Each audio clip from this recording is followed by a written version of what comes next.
It's Wednesday, June 14th, and I'm Mark Friedman, just an American citizen. I love our country.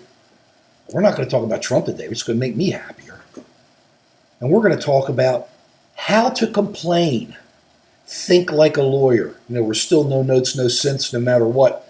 But let's talk generally about how to complain and how you can basically get the results you want, or pretty close to them, in many, many situations. You have to follow certain rules. We'll break it down maybe in some other videos. Let's talk generally of what you have to do here. You have to think like a lawyer. You don't have to look like a lawyer. You don't have to be a lawyer. You just have to think like a lawyer.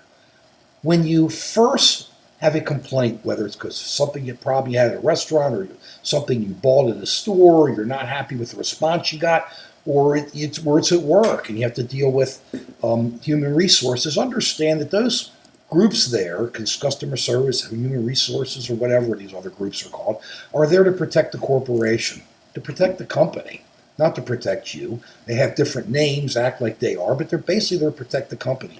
In many ways, protecting you helps protect the company. So going to them works in many situations, but a lot of times they become a roadblock, especially the customer service type of situations. So how do we move forward to be able to try to get a response that you want when you're afraid that you're going to just be turned away? Well, number one is don't get mad. Getting mad's going to do you no good.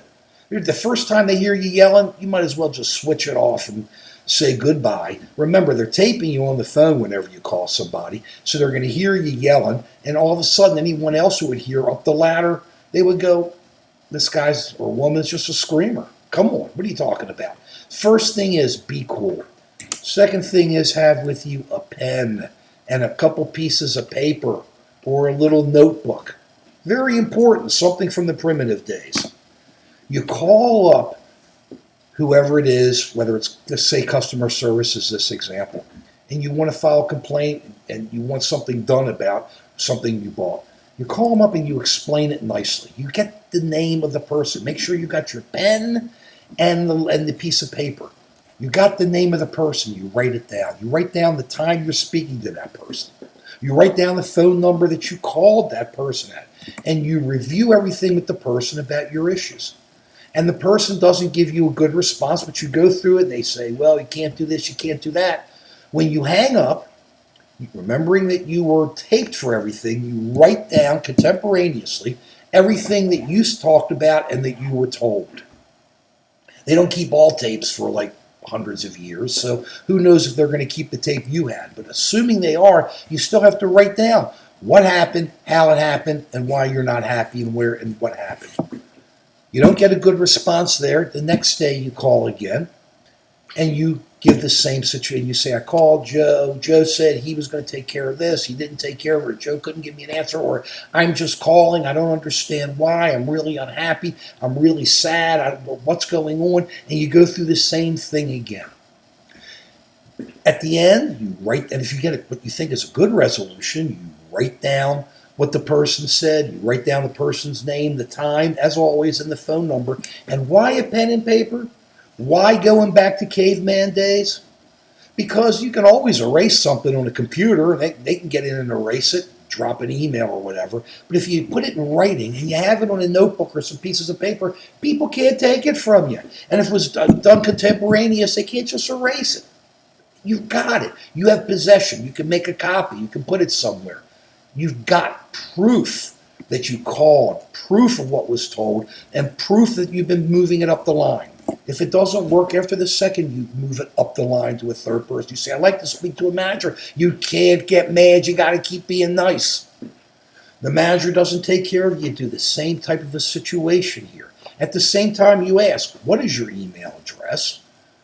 So that you can send an email confirming your conversation, or have them send you an email confirming, but you want their email, and then any emails you make a copy of and attach to the paperwork that you've got, because you can lose it. You can't lose it if a copy is attached. I'm telling you, you got to do it the old way. The pen and paper is so important.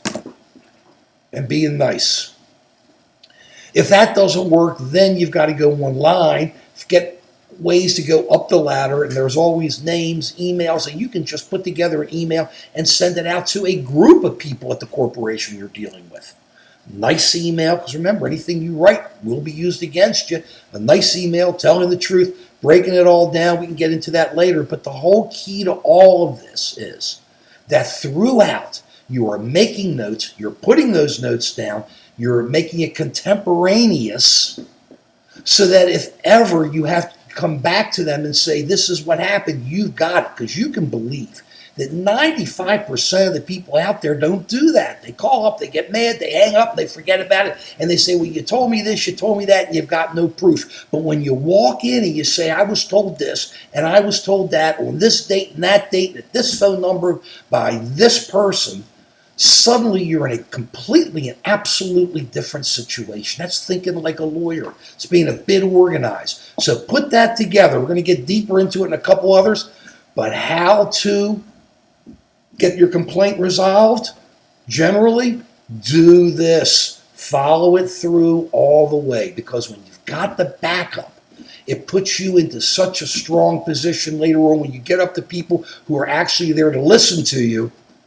So in many situations, you get it worked out, or even lower down, you get it worked out when people hear, man, this person's really been trying. He's been so nice, or she's been so nice. I'm going to help them, because you may get that one person on the phone who will take care of you. So write down all information. Make copies of everything you send electronically. Have that pen and pencil, and be nice if you want to resolve it. That's how. Think like a lawyer.